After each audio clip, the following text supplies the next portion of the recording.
Здравейте, днес ще ви покажа как да си направите портал към Ада. За целта ще ви трябва обсидан и запалка. Почвате да строите. Правите 4 купчета.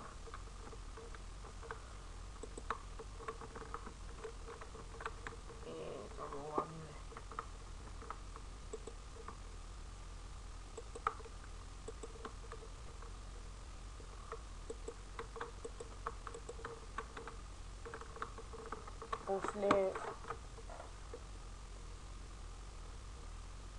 5 нагоре и пак 4 надолу.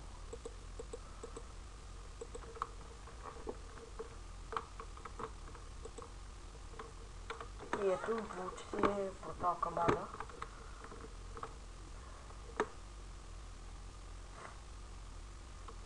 И ето той работи. Не знам, що той лаги. Еми да, това е от мене. Да съм ви помогнал. Ако има нещо, пишете един коментар, аз ще ви отговоря. И да, това е всичко от мене. Ще има още Майнкрафт уроци. Виждате.